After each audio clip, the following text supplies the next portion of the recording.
गोली क्यों मारे? अगर पुलिस गोली ना मारी तो क्या पुलिस गोली खाए? जिन्होंने फर्जी इनकाउंटर किए हैं वो देखना उनके खिलाफ कार्रवाई होगी। कानून के दायरे में ला करके कानून की भाषा समझाना तो फिर तात्कालिक परिस्थिति हो जाती है।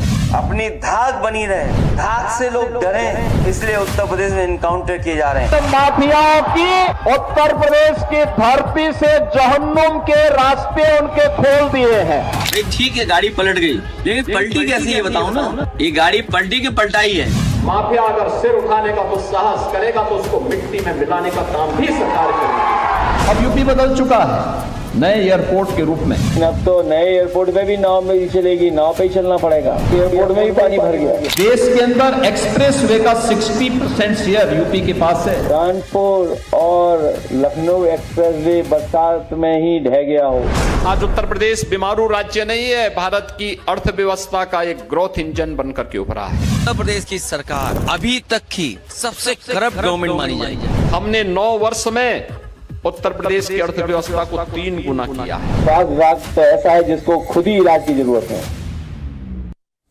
तो दोनों नेताओं के अपने अपने दावे। 27 में चुनाव है, उससे पहले योगी की पूरी कोशिश है कि यूपी विकास करता हुआ नजर आए। लेकिन देखिए आंकड़े क्या कहते हैं, अपराध पर कितना लगाम लगा है। 2012 से 17 तक 815 दंगे हुए। योगी सरकार का दावा 2017 के बाद कोई बड़ा दंगा नहीं हुआ। 2017 से पहले एनकाउंटर की नीति नहीं हुआ करती थी, लेकिन योगी के शासन में 17 के बाद 17,000 से ज्यादा एनकाउंटर हो गए। 2012 से 17 के बीच 41 अपराधी ढेर हुए और 2017 के बाद 289 अपराधी ढेर हुए। 2017 से पहले महिला अपराध के टॉप राज्यों में यूपी भी गिना जाता था, लेकिन 2017 के बाद महिला अपराध में 50% की कमी आई। 2017 से पहले 56% अपराधियों को सजा मिला करती थी यूपी में, यानी पुलिस केस लड़ती थी तो 56% लोगों को सजा मिलती थी। पुलिस ऐसे पैरवी करती थी। 2017 के बाद उसमें इजाफा हुआ और 70% अपराधियों को सजा मिली। देश में नंबर 1 यूपी बना है अपराधियों को सजा दिलाने के मामले में। अब जरा निवेश की बात करिए। विकास के मामले में 2017 में अर्थव्यवस्था में 106 से 7वें नंबर पर यूपी था। 2017 और उससे पहले 2017 के बाद यूपी आर्थिक विकास में टॉप 3 राज्यों में आ गया है, यह दावा है। 2017 और उससे पहले प्रति व्यक्ति आय यूपी में थी 48,000 रुपए सालाना। अब 2026 में प्रति व्यक्ति आय हो गई है 1,20,000 रुपए। 2017 और उससे पहले बड़े उद्योग 14,000 लगे थे। 2017 के बाद बड़े उद्योग 35,000 तक लगे। 2017 से पहले बड़े स्टार्टअप्स नीति नहीं थी यूपी में। 2017 के बाद 22,000 से ज्यादा स्टार्टअप देश में 4थे नंबर पर यूपी स्टार्टअप के मामले में। 2017 से पहले मोबाइल उत्पादन यूपी में नहीं होता था, बहुत पीछे था। 2017 के बाद देश के मोबाइल उत्पादन में 55% हिस्सेदारी यूपी की है। 2017 से पहले यूपी में थे 4 एयरपोर्ट और 2017 के बाद यूपी में 17 एयरपोर्ट है, यह सरकार का दावा है। 2017 से पहले यूपी में 3 एक्सप्रेसवे और 2017 के बाद यूपी में 20 से ज्यादा एक्सप्रेसवे का सरकारी दावा है। सुनिए जरा क्या कुछ कह रहे हैं योगी आदित्यनाथ, जो आज जापानी प्रतिनिधियों से मिले हैं उत्तर प्रदेश में निवेश, विकास और रोजगार के लिए। Japan land of the rising sun है और Uttar Pradesh land of the surya vansh है, land of the Shri Ram है, land of the unlimited potential है। जापान के पास दशकों का औद्योगिक अनुभव है। उत्तर प्रदेश के पास उसे आत्मसात करने और आगे बढ़ाने वाली युवा पीढ़ी है।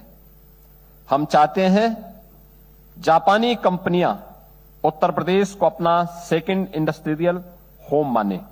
आज 2000 करोड़ रुपए से अधिक का स्कॉट कुबोटो परियोजना में लगभग 4000 रोजगार सृजन की जो संभावना विकसित हुई है, यह भारत जापान इंडस्ट्रियल कॉर्पोरेशन का एक महत्वपूर्ण उदाहरण है। स्पार्क मिंडा टोयो डेंसो साझेदारी भी जापानी टेक्नोलॉजी और उत्तर प्रदेश के स्ट्रांग मैन्युफैक्चरिंग इकोसिस्टम के इंटीग्रेशन की संभावनाओं को प्रदर्शित करता है। तो योगी आदित्यनाथ जापानी डेलीगेशन से मिल रहे थे और कैसे उत्तर प्रदेश में रोजगार बढ़े उसकी कोशिश कर रहे थे।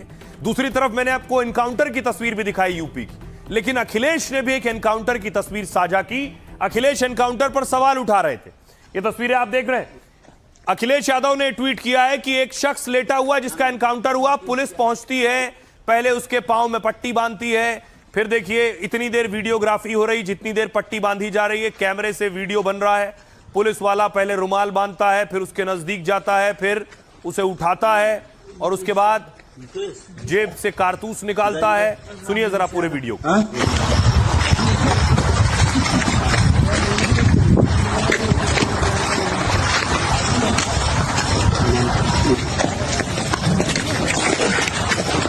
क्या नाम है? मुकेश यादव। मुकेश जी सर। पिताजी का? राम नरेश यादव। हाँ? राम नरेश यादव। राम नरेश। जी सर। क्यों पुलिस देख भाग रहे थे? क्या किए थे? दलहन।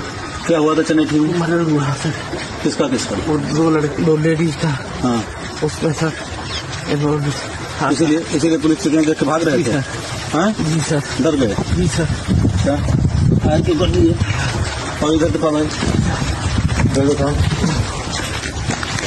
ये तो अच्छा तुम्हारा है? जी सर। हाँ? जी सर। अच्छा,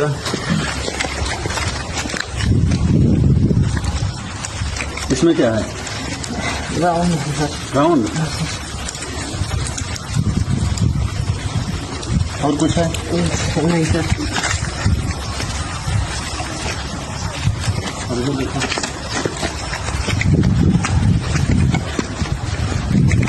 इसमें क्या है? मोबाइल किसकी है? तुम्हारी? जी सर। पकड़ो इसको, इधर रखो, शुरू करना। अब देखिए अखिलेश यादव इस एनकाउंटर की वीडियोग्राफी पर सवाल उठा रहे हैं। उसके बाद पुलिस वाला पहुंचता है स्कूटी तक, स्कूटी में हरी पन्नी रखी है, स्कूटी की गद्दी हटाता है, हरी पन्नी से हरे हरे नोट निकालता है।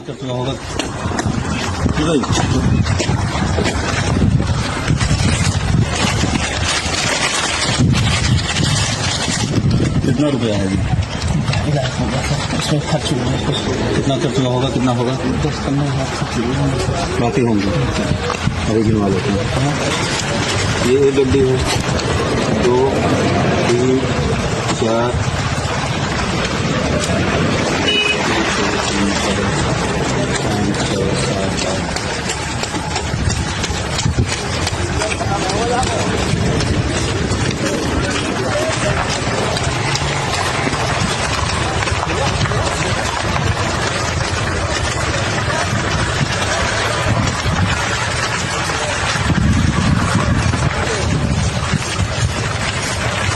ये 30,000 है। कितना है? 2 लाख। हाँ, 50 से 2 लाख 25,000। बाकी कितना खर्च हो गया? 19,000। अब देखिए अखिलेश यादव ने ये पूरा वीडियो ट्वीट किया। अखिलेश क्या कह रहे हैं वीडियो ट्वीट करके? अखिलेश लिख रहे हैं उत्तर प्रदेश में फिल्म सिटी की शूटिंग चल रही है। कथा पटकथा लिखने वाले भी पुलिस के लोग हैं, डायरेक्टर भी और वेशभूषा भी, सज्जा वाले भी। अब देखिए जरा अखिलेश यादव इसके जरिए क्या सवाल उठा रहे हैं, क्या कह रहे हैं वो। अखिलेश यादव योगी आदित्यनाथ और उनकी पुलिस को घेरने की कोशिश कर रहे हैं। देखिए यह वो वीडियो। यूपी में एनकाउंटर पर भारी सवाल और बवाल भी हो रहा है। इटावा में 2 दिन पहले पुलिस ने आरोपी के पैर में गोली मारी। एनकाउंटर से जुड़ा पुलिस और अपराधी का वीडियो सामने आया। एसआई एनकाउंटर के बाद आरोपी के पैर में पहले पट्टी बांधते नजर आया। उसके बाद दरोगा साहब बड़ी शालीनता से सवाल पूछते दिखते हैं। फिर आरोपी की जेब से कारतूस और स्कूटी से पैसे निकालते हैं। दरोगा साहब एनकाउंटर साइट पर नोट गिनते भी नजर आए। सपा अध्यक्ष अखिलेश यादव ने इस एनकाउंटर पर सवाल उठाए। कहा यूपी में लगता है फिल्म सिटी की शूटिंग चल रही है। कथा पटकथा लिखने वाले पुलिस के ही लोग हैं और डायरेक्टर और ड्रेस डिजाइनर भी पुलिस वाले हैं। इटावा में पुलिस ने एनकाउंटर के बाद अपराधी को पकड़ा। दरोगा जी ने हाथों हाथ पट्टी बांधी, सारी पूछताछ कर ली। अखिलेश आगे लिखते हैं शायद थाने तक पहुंचते पहुंचते चार्जशीट भी तैयार हो जाए। पुलिस का स्वांग रचकर झूठ को सच दिखाने का नाटक खतरनाक है। कुछ भ्रष्ट पुलिस वाले यूपी में कानून व्यवस्था को ही अपराधी बना रहे हैं। एनकाउंटर और इस वीडियो को लेकर यूपी पुलिस ने सफाई दी है। इटावा के एसएसपी ने कहा बीएनएस के तहत अब मौके से साक्ष्य बनाना पड़ता है हमें। नए कानून के हिसाब से आरोपियों से पूछताछ करनी होती है, लेकिन यह गोपनीय वीडियो आखिर लीक कैसे हुआ, अब हम इसकी जांच करेंगे, पुलिस ये कह रही। आइए आपको सुनवाता हूं, सुनिए जरा योगी आदित्यनाथ और अखिलेश यादव। भाई अगर सामने वाला व्यक्ति कानून से भयभीत नहीं है तो फिर उसको कानून के दायरे में ला करके कानून की भाषा समझाना तो फिर तात्कालिक परिस्थिति हो जाती है। बहुत बार लोग टिप्पणी करते हैं कि पुलिस ने गोली क्यों मार दी। अगर पुलिस गोली ना मारी तो क्या पुलिस गोली खाए? अगर उस अपराधी को गोली चलाने की स्वतंत्रता है तो पुलिस के पास भी हमने इसलिए पिस्तौल दी है कि वह भी उसके सामने उसका मुकाबला करे। अपनी धाक बनी रहे, धाक से लोग डरें, इसलिए उत्तर प्रदेश में इनकाउंटर किए जा रहे हैं। इतनी खराब पुलिस कभी नहीं होगी जो इस सरकार में हो गई है। जाति धर्म देख करके इनकाउंटर करवाती है, इससे प्रदेश का सामाजिक सौहार्द बिगड़ता है। फर्जी इनकाउंटर नाकाम सरकार की पहचान है। पुलिस केवल पैसे देख रही है और सुनने में आया कि हथेली गरम तुरंत पुलिस नरम। एक ही कानून चल रहा है यहाँ पर। अखिलेश यादव है जो आज अभी गिरफ्तार हुआ है। ये इसका रिश्ते में साला लगता है। 3 माजा की बोतल लेकर के गया था, 1 शील्ड की और 2 थी, जिसमें इन लोगों ने नशे की दवा मिलाई थी। और जब माँ बेटी 15 अगस्त को उस कोल्ड ड्रिंक को पीने के बाद बेहोश हो गई, इन लोगों ने हाथ पांव बांधे और इसके बाद वहां पास पड़ी हुई दराती से, उसी के घर में थी, उस दराती को लेकर के और उससे गला रेत दिया गया। तो अखिलेश यादव एक तरफ एनकाउंटर पर सवाल उठा रहे थे, दूसरी तरफ अखिलेश के करीबी आजम खान के ठिकानों पर रेड हो रही थी। जौहर यूनिवर्सिटी से जुड़े ठिकानों पर ईडी रेड कर रही थी।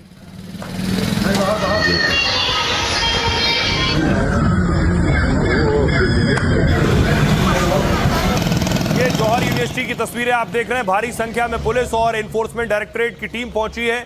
आजम खान और जौहर यूनिवर्सिटी से जुड़े 10 ठिकानों पर छापेमारी की गई है। अब देखिए आखिर ईडी ने छापेमारी क्यों की है, यह आपको बताऊं।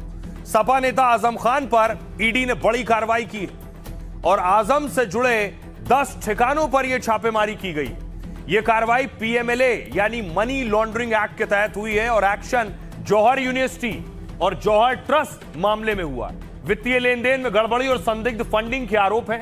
जौहर यूनिवर्सिटी में सुबह 7 बजे छापेमारी हुई। 15 अफसरों की टीम 6 गाड़ियों में जौहर यूनिवर्सिटी पहुंची। यूनिवर्सिटी के बाहर 100 से ज्यादा पुलिस वाले मौजूद। आजम खान के आवास पर भी ईडी की टीम ने दबिश दी। ईडी की टीम ने जौहर यूनिवर्सिटी के दफ्तर में भी दबिश डाली। एक निजी कंपनी और उसके डायरेक्टर पर भी छापेमारी हुई। यह सब रामपुर में हुआ। अब देखिए सहारनपुर में क्या हुआ। आजम के करीबियों पर ईडी से सुबह से ईडी कार्रवाई कर रही। जौहर ट्रस्ट से जुड़े सीए दीपक गुप्ता पर शिकंजा कसा गया। आजम के करीबी दीपक गुप्ता के घर छापे मारे गए। लखनऊ नंबर की गाड़ियों से ईडी की टीम यहां आई थी और कंप्यूटर, लैपटॉप, डिजिटल साक्ष्य जमा कर रही है। कुछ ठेकेदारों और ट्रस्ट के बीच भी लेन देन की जानकारी मिली। दिल्ली में देखिए क्या हुआ। जौहर एसोसिएट के पार्टनर के घर रेड हुई। ईडी ने जामिया नगर के जसोला इलाके में कार्रवाई की। सुबह भारी पुलिस बल के साथ ईडी की टीम पहुंची। ट्रस्ट और यूनिवर्सिटी के लेन देन से जुड़े साक्ष्य जमा किए ईडी ने। अब देखिए जरा क्या कुछ कह रहे हैं इस पर सपा नेता अबू आजमी और दयाशंकर सिंह। मैं समझता हूँ कि आजम साहब को इतना ज़्यादा परेशान करना, मतलब ये तो लगता है कि बदले की भावना है। सरकार पावर में है, इसका मतलब नहीं कि किसी अपने अपोजिशन के लोगों के साथ इस तरह से ओके अब ईडी की कार्रवाई इतने दिन तक जेल में पड़े रहे। अब वो उन्होंने यूनिवर्सिटी बनाया है, अब उसमें यूनिवर्सिटी में बच्चे पढ़ेंगे, एजुकेट होंगे, देश तरक्की करेगा। लेकिन मैं समझता हूँ कि लगातार एक आदमी के पीछे लगा देना इस तरह से, मैं समझता हूँ ये बिल्कुल से गैर वाजिब है, बिल्कुल गलत चीज़ है। ये कहीं ईडी ने कोई गड़बड़ी पाया होगा, कहीं उस तरह के इसी कारण जो है छापा पड़ा होगा। ये तो सब जो है ये इंडिपेंडेंट बॉडी है, अपना समय समय पर देखती रहती है। कहीं से कुछ ऐसा इसमें मिला होगा जिसके आधार पर छापा पड़ा। यूनिवर्सिटी में आकर के और इस तरह से ईडी की रेड डालना, और आप देख सकते हो कि माहौल पूरा पुलिस से घेरा हुआ है। ये एक शिक्षा का मंदिर है, यहाँ पर बच्चों को तालीम दी जाती है, यहाँ से बच्चों का भविष्य तय होता है। और यहाँ पे आकर इस तरीके का पस मंजर तैयार करना, इसका मतलब पूरी तरीके से आप भयभीत करना चाहते हैं। अब देखिए 27 में चुनाव है। समाजवादी पार्टी सवाल उठा रही है और इसे 27 चुनाव से जोड़कर देख रही है कि एक्शन तेज हो गया है और बीजेपी और योगी सरकार कह रही है ये तो ईडी की कार्रवाई है।